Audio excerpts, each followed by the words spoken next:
Ireland, 1926.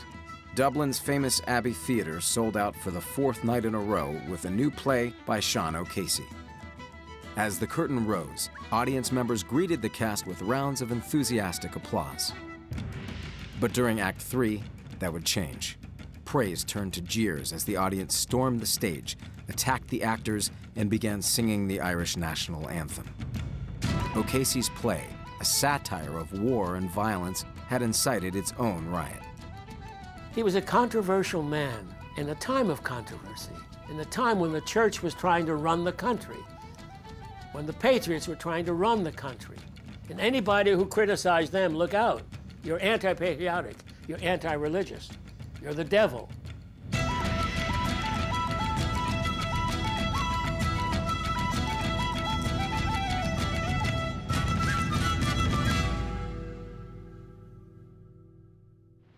When I write a new play, when I sit down to try to write a new play, I've had the experience of many plays before, yet that new play that I am going to try to write gives me the same agony, the same trouble, the same effort, the same Herculean work as the very first play I ever wrote gave to me.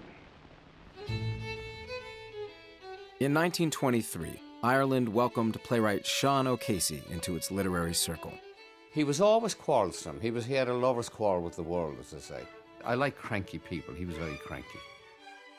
O'Casey wrote candidly about the Irish as he saw them in the slums of Dublin. Poor, oppressed, sometimes drunk, sometimes inept, but always very human. He was about kind of putting himself out there and being honest and saying, I am who I am, and if you don't like it, then you can go whistle up a rope. O'Casey grew up during a turbulent time in Ireland. After nearly 8 centuries under British rule, the Irish were ready for revolution. You could easily be swallowed up by English culture, and that's what the English wanted. They tried to get rid of the Irish language, to subdue the people so they become Protestants. You know the whole story. But they didn't succeed. And what is there about the Irish character? They're so stubborn, so obdurate that they held on, even though they were in every way they were at the bottom of the heap. By the early 20th century, Ireland was desperate to define herself on the world stage, not as a colony of England, but as a culture all her own. Patriotic groups sprang up to revive interest in all things Irish, including Gaelic language, music, and theater. Putting Ireland on stage was a really important part of the nationalist project. If you could change the way people saw themselves, then you could change the way people thought about the national question, and you could get people to be more kind of fired up about national liberation. In 1904, Dublin's Abbey Theatre became the hub for Ireland's cultural revival. That was part of the Abbey's original mission statement, right? That we're going to show that Ireland can be something more than the home of just buffoonery and easy sentiment.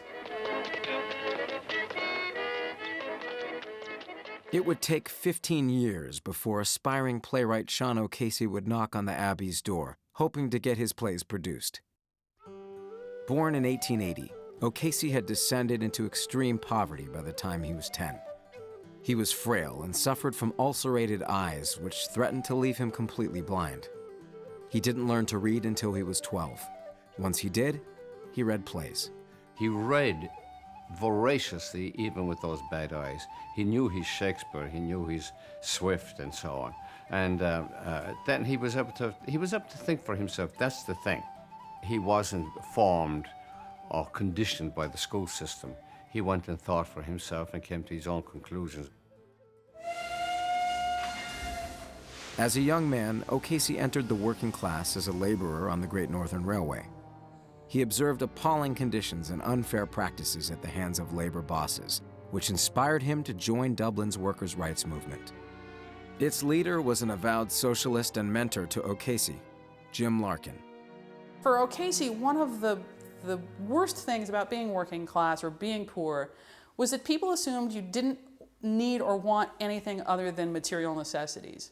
You can see how earnest he is about Larkin as somebody who is going to transform these people. O'Casey joined Jim Larkin in fighting for the rights of Dublin's poorest citizens, most of whom lived in overcrowded tenement houses. The Dublin tenements were among the worst slums in Europe and had become breeding grounds of disease and starvation. But as patriotic revolutionary fever spread, O'Casey watched the needs of the working class take a back seat to Ireland's growing political goal of independence. He felt that just trying to separate Ireland from England wasn't really going to change things. It wasn't going to make Ireland the kind of place that he wanted it to be. No, people are still going to be living in slums, people are still going to be poor, they're still going to be exploited. Just changing the flag is not going to do very much for the people that I care about. In 1916, Irish rebels mounted a violent uprising in Dublin that would summon war and provide O'Casey with chilling literary inspiration. The Easter Rising, as it was called, was crushed by British forces, but not before the destruction of the city, hundreds of civilian deaths, and the certainty of future violence between England and Ireland. In the midst of the revolutionary movement, O'Casey was finding his voice as a writer, and it was political. He began to criticize rebels, patriots, and the church for abandoning Dublin's poor. In a published article, O'Casey lashed out at the largest patriotic group at the time, the Irish Volunteer Army. In Dublin alone, 20,000 families are wriggling together like worms in a putrid mass in horror-filled one-room tenements. Not in the shouts of the deluded volunteers, but in the hunger cry of the nation's poor is heard the voice of Ireland. That's the thing about O'Casey. He couldn't stand hypocrisy. These pompous, patriotic speeches that we hear all the time, the same banalities. He couldn't stand that. And that's why he resorted to his own type of poetic prose. As Ireland entered a war of independence against England in 1919, O'Casey watched the needs of the poor get further eclipsed. He began to write plays to give them a voice. You have a political background for all of the plays, but there is this mundane, daily problem of struggle and survival that is more important than saving Ireland or fighting for Ireland. So his plays bring the situation down to the ordinary daily struggle for life against a backdrop of war and death and sacrifice. He was really giving humanity to these characters that nobody else was paying attention to or interested in. He wasn't the only playwright to write about the slums, but I think he was the first playwright to kind of make it come to life. O'Casey set his sights on the Abbey Theatre. Its directors, respected poet and playwright William Butler Yeats, and a playwright named Lady Augusta Gregory, would reject his politically charged plays for the next 3 years. But they were intrigued by O'Casey's writing style. Lady Gregory took O'Casey under her wing and encouraged him to write more about the tenements. She's probably the biggest influence on him in terms of being a playwright, in that she kind of steered him in that direction. And that really was what made him successful, was drawing these very kind of vivid characters who were very funny and witty, but also very touching and heartbreaking and so forth. In 1923, O'Casey was finally accepted at the Abbey with a play set in the tenements where he himself lived. It was called Shadow of a Gunman. Shadow of a Gunman takes place during Ireland's War of Independence. It satirizes the violent strategy and Catholic rhetoric of the war's so-called heroes. He was questioning the things that are sacred. In Ireland, what is sacred is what the priest says, what the patriot says. And this sacredness has got to be questioned, not by editorials or ideology, but by characters who represent questioning of it. In the Shadow of a Gunman, Seamus Shields says, I'm a nationalist myself. England has no right to be in this country. It's the civilians that suffer. When there's an ambush, they don't know where to run. Shot in the back to save the British Empire. Shot in the breast to save the soul of Ireland. I believe in the freedom of Ireland and that England has no right to be here, but I draw the line when I hear the gunmen blown about dying for the people, when it's the people that are dying for the gunmen. with all due respect to the gunmen, I don't want them to die for me. That's O'Casey allowing the character to speak for him. That's the secret in all creative work. Let the character do it. Let the paintings on the canvas do it. And this is why he's a great dramatist.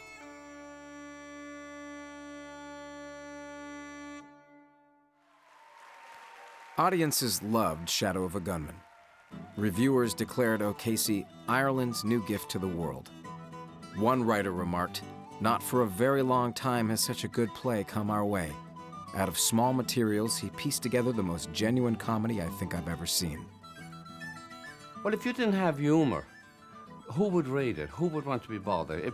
It's like those Russian novels that go on for 911 pages, and in page 902, Boris, the peasant, decides to commit suicide, and you wish he'd done it on page 4. The comedy is the survival element in O'Casey.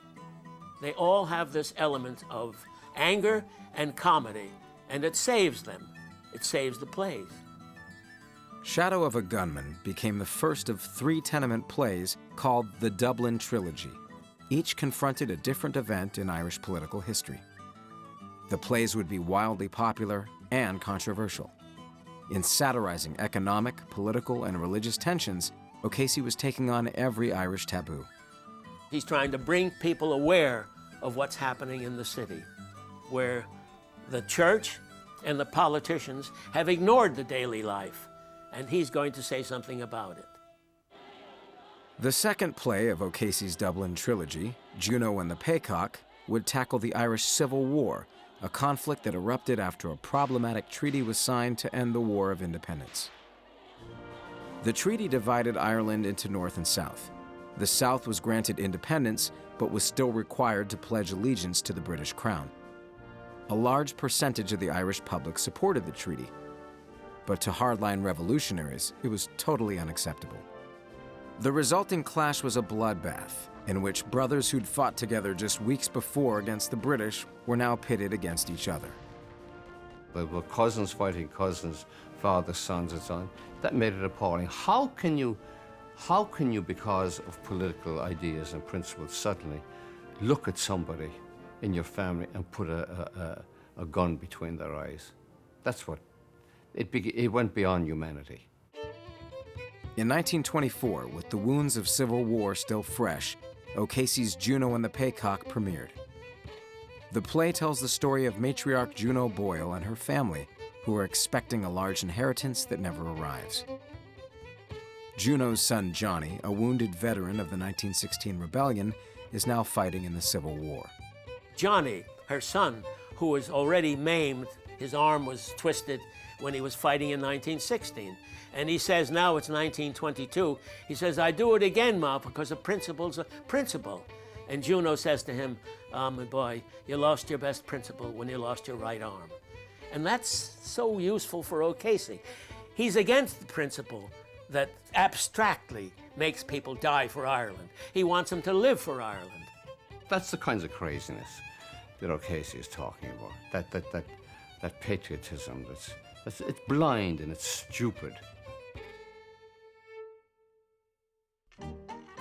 Juno drew such large crowds in its first week that it had to be extended. The first time in the Abbey Theatre's 20-year history that a play had run longer than 1 week. Lady Gregory is said to have remarked, we lived our life for moments like this, where someone like O'Casey could come out of the lower end of society and write a play, and it would be successful in the Abbey Theatre. We lived for this moment. O'Casey's cut on Juno's earnings was £25, a sum that allowed him to quit his job as a manual laborer and write full-time. His play's financial success also provided a critical shot in the arm to the Abbey Theatre. He's been credited with actually saving the Abbey as an organization because he brought in money at a time when they really were struggling for it. But with the third play of the Dublin trilogy, O'Casey's relationship with the Abbey would be tested. When he submitted The Plough and the Stars, Abbey directors balked at its controversial content. O'Casey set the play during the 1916 Easter Rising, considered the birth of Ireland's independence movement. He was lampooning the heroic rebels who had martyred themselves for Irish freedom. O'Casey's writing this play that, from the Republican point of view, is basically mocking the 1916 uprising. Instead of showing the heroism of the Easter Rising or the courage or the self-sacrifice or whatever, he's kind of showing the underbelly of it, or the everything that's wrong with it. Although O'Casey's other plays had challenged war and patriotism, this time the event was too sacred. Mocking it was considered blasphemy. Abbey directors asked O'Casey to change the play. He refused and threatened to withdraw it altogether. Not wanting to censor one of Ireland's most promising writers, the Abbey finally relented, and in February 1926, an only slightly modified Plough in the Stars opened to record crowds. The play, about a community of tenement dwellers whose men are called to fight in the Easter Rising, portrays the women and children as the true heroes, the men as misguided, drunk, and absurdly patriotic. But O'Casey didn't stop there. This play took on one more taboo subject: sex. One of his characters is a prostitute named Rosie Redmond. Irish women are supposed to be chaste and pure and never have sexual desire or sexual activity with anybody. And to acknowledge that there are some women who've been forced into doing this for a living, it's part of that tenement reality. This is something that, you know, these women are driven to because they don't have any other avenue of employment. It ends with this image of kind of utter destruction and decay, and the sort of the overall message of the play is, you know, this was not the birth of a nation, this was the miscarriage of a nation.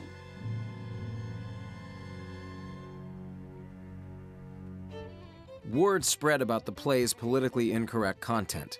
By the fourth night of the performance, when actress Ria Mooney appeared on stage as the prostitute, it was clear O'Casey had finally gone too far. After my first couple of lines, I heard hissing in the theatre. And the next thing, a lump of coal hit me on the ankle.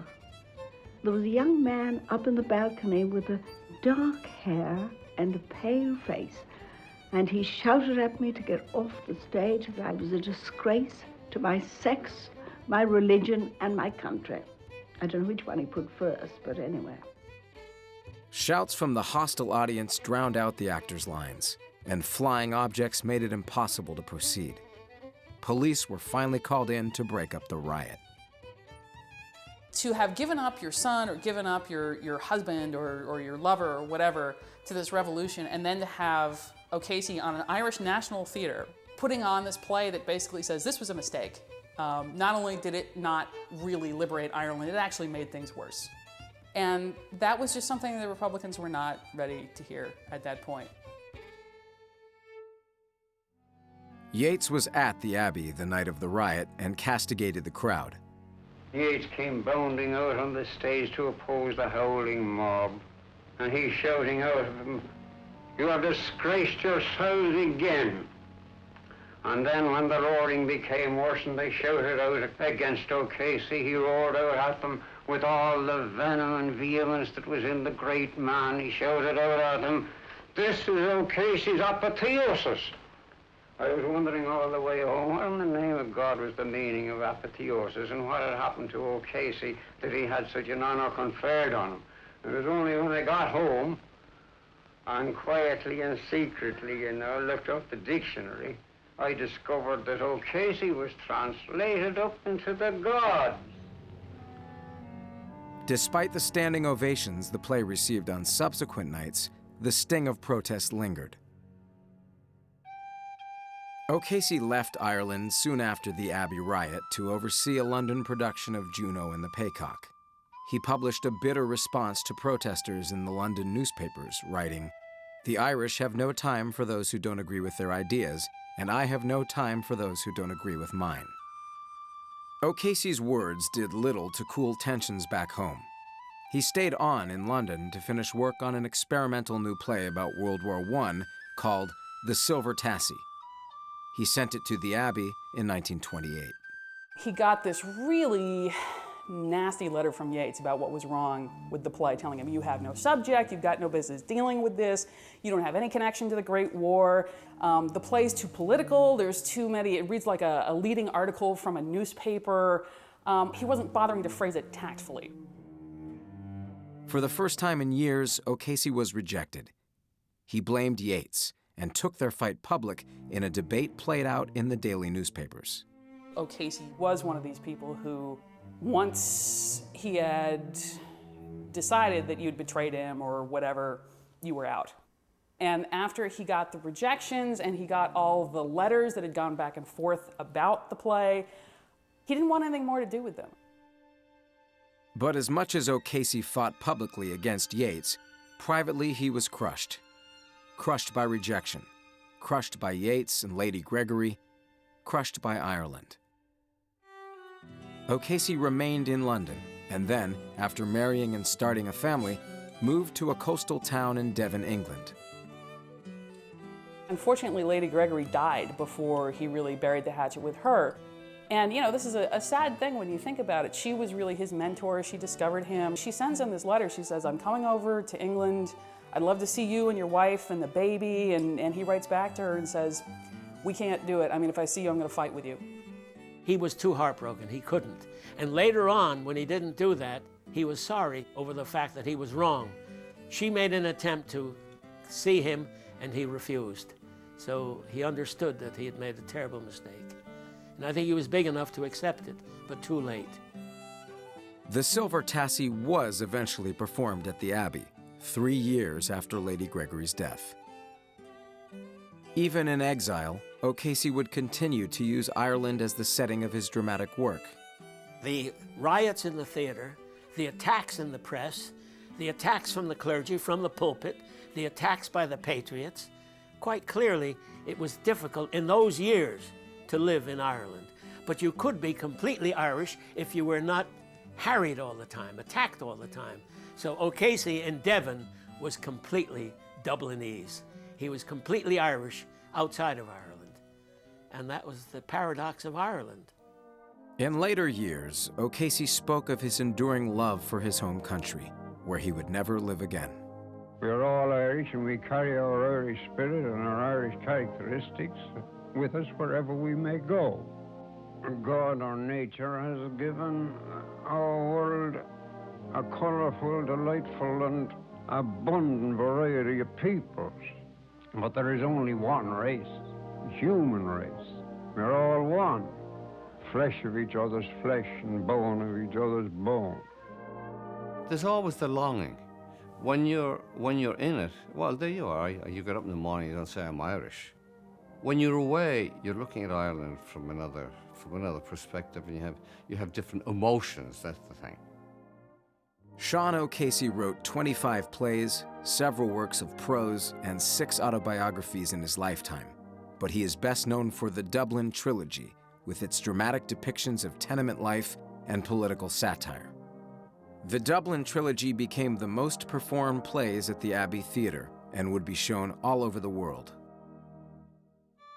Upon O'Casey's death in 1964 at age 84, his obituary read, "From the bitterness of poverty, in the drab streets and 2-story brick boxes of Dublin's slums, until his aging years of self-driven British exile, this gaunt, fiery writer never abandoned his faith in the dignity of man."